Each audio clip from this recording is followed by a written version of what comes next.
তো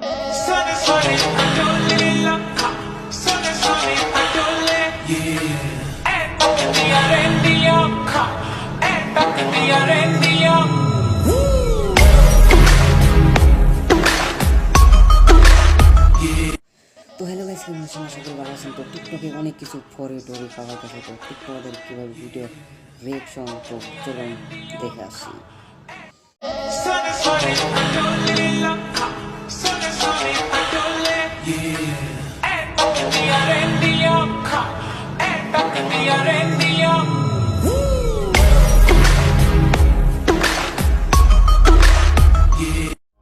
যখন যোগ্যতা দিয়ে বরাবরই করে না পারে তখন আর কি করব, সমালোচনাই করে।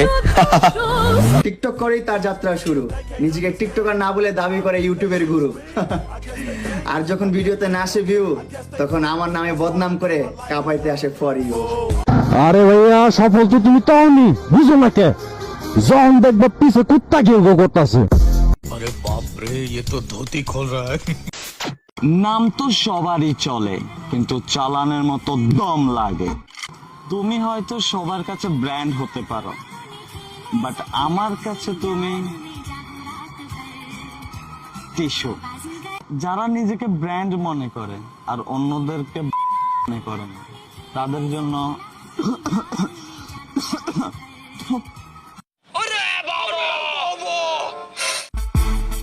এতদিন তো জানতাম ফারাবি ভাই আর কিবরি হইল রুস্টার, কিন্তু না, এখন তো দি তার চেয়ে আরো বড় রুস্টার। উনি নিজের ব্র্যান্ড দাবি করে। ভালো মন্দ যাই বলে, এলেক্সিউজের নাম দিলে কিন্তু ফর ইউতে চলে। তো মানুষ আমারে নিয়ে সাইডে ফাইডে অনেক রকম কথা বলে, এগুলো আমি গণাই ধরি না, কারণ হ্যাটার্স না থাকলে ফেমাস হওয়ার মজাই থাকে না।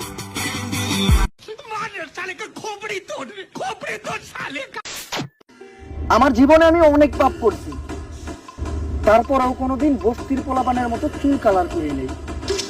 মানুষ মাত্রই তো ভুল, তো আমারও একটা ভুল হয়েছে, ওটা আমি সংশোধন করতে আসলাম। আমার একটা ভিডিওতে চুল যারা কালার করে তাদের বস্তির পোলাপান বইলা ফেলছিলাম।